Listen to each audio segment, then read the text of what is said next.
Magandang umaga po muli. Ako po si Jukri ay magbabasa ng ika-12 tarot card sa araw na ito. Samahan niyo po ako na basahin ang mga cards na ito. Ang napili po ng mga cards sa araw na ito upang basahin natin ay ang The Emperor. Ito po ay isang tao na mataas ang posisyon sa ating bansa. Posible po ito isang presidente. At pwede rin po ito na mga leader ng mga organisasyon sa Pilipinas, asosasyon sa Pilipinas, at mga grupo ng Pilipinas na bumubuo ng Pilipinas. Isa rin po ito na matatawag natin namumuno sa ating mga LGUs, sa ating probinsya, sa ating munisipalidad, at sa ating barangay. At pwede rin po, ito ay isang ama ng tahanan. Siya po ay ang nakatalaga na magsilbi sa ating mga pamilya. Ang ikadalawa po ay ito po ay nabunot muli na Six of Wands.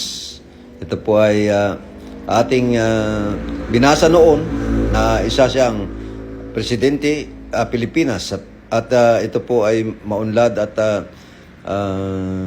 na Pilipinas, ang presidente po ay nagwagi o ang Pilipinas ay nagwagi nang ito po ay ating basahin. Ang ikatatlo pong card na ating napili ay ang tinatawag nating the Star. Sa Star pong ito ay na makikita ang isang babae at siya po ay parang mayroon pong dalawang buhos ng tubig sa kaliwa niya at sa kanan niya. Na ibig pong sabihin ay meron siyang dalawa na inaalagaan o pinupuntahan. So, binabasa ko po ito noon na nagpapabalik-balik sa dalawang lugar. Hingin po natin ang gabay ng ating Panginoon para mabasa po natin ng maayos ang mga card na ito. Sandali lang po.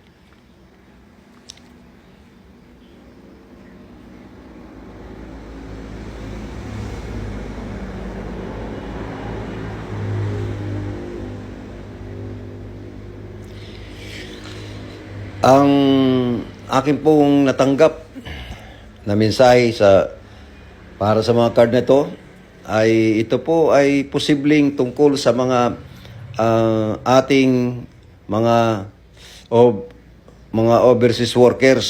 So ito po ay para sa ating mga OFW na posible pong simula ngayong 2025 ang ating mga OFW ay maalagaan ng maayos ng ating presidente at ng presidente ng ibang bansa. Nalaman po natin na ang ating presidente ay nagkakaroon ng maayos na relasyon sa ibang bansa tungkol po sa ating mga OFW. Panahon na po para ang ating mga OFW ay mabigyan ng tinatawag na pag-aaral at pag-aayos at pagbibigay sa kanila ng mga dangal o tinatawag nating parangal.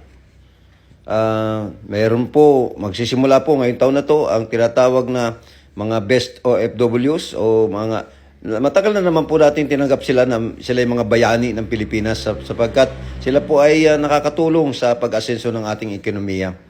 Sa ngayon po ay posibleng mapili ang tinatawag natin mga best OFWs na nagtatrabaho sa ibang bansa. Pamumunuan po siguro ng ating presidente yan at mga nakatalaga na ahensya ng gobyerno para dyan. Hintayin na lang po natin ang paggalaw ng ating gobyerno para sa pagpaparangal sa mga specific OFWs o yung tinatawag natin mga OFW na maayos ang pagsisilbi at maayos ang kanilang paggalaw doon sa mga bansang kanilang pinagtatrabahuhan.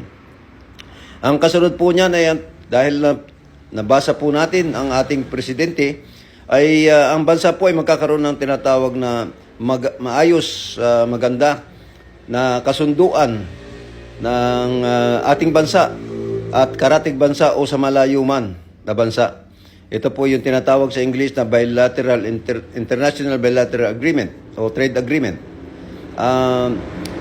Lalakas na po ang ating tinatawag na bilateral trade agreements sa pagitan ng dalawang bansa o grupo ng mga bansa. Ang ating pong Pilipinas ay magiging maayos na ang relasyon tungkol diyan. At ang mga nagninegosyo po sa atin ay siguradong matutulungan ng todo para sa bilateral trade agreements. Meron po tayong tinatawag na international relationship ng ating bansa sa ibang mga bansa, sa karatig man o malayo man. Sapagkat ang ating bansa ay nagiging maayos na ang relasyon ng Pilipinas sa ibang bansa, ay gaganda po ang ating bansa sa mata ng mga ibang bansa sa ating mundo. Ang kasunod po na narinig ko, nararamdaman ko ay magsisimula na po ng ating mga Pilipino na naninirahan sa ibang bansa ay magkakaroon ng tinatawag na dual citizenship cards o multiple citizenships cards. Ito po yung mga tao na nakatira sa ibang bansa na matagal na at hindi naman nila gustong lisin ang pagiging Pilipino nila. So sila po ay magkakaroon ng dual citizenship card. Ito po yung tinatawag na mayroon ka ng Filipino citizenship ka at citizenship ka rin doon sa ibang bansa. So halimbawa po US, so meron po kayong green card na tinatawag. So meron po ang green card, meron po kayong Filipino citizenship card.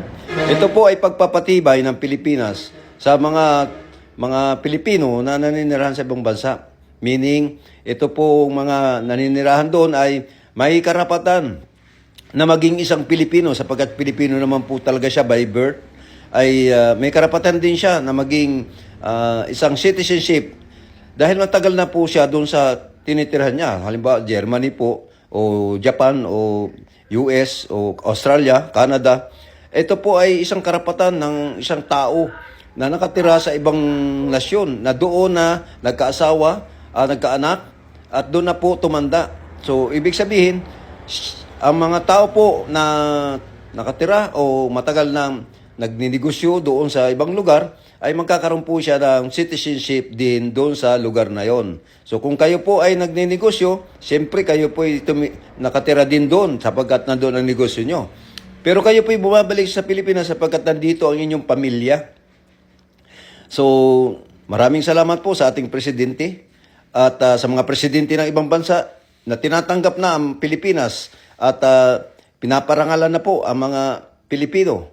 At yung pong mga nakapreso ay pinapalaya na po ng mga presidente ng ibang bansa. So tayo po ay magpasalamat at ganyan po ang nangyayari ngayon sa ating Pilipinas na pinaparangalan na at binibigyan na ng respeto ang ating mga Pilipino sa ibang bansa. Ito po si Jukri ay nagpapasalamat sa ating Panginoon na tayo po ay ginagabayan sa pagbabasa ng ating mga cards. Napansin niyo po na 3 na yan, dati isa lang ang aking binabasa sapagkat napakaiksi po ng oras na binigay ng ating mga media platform. Ako po ay talagang nahihirapan sapagkat wala po akong pera, ay wala akong pambili na mga tinatawag na promotion o advertisement para sa business ng Jukri Tarot Card Reading. Tulungan niyo po ako. Maraming pong salamat para pagpatuloy ko ang gawain ito. Kayo po may mga matulunging puso, ay tulungan niyo po ako na ipagpatuloy ang pagbabasa ng tarot cards at matanggap natin sa ating Panginoon ang maayos na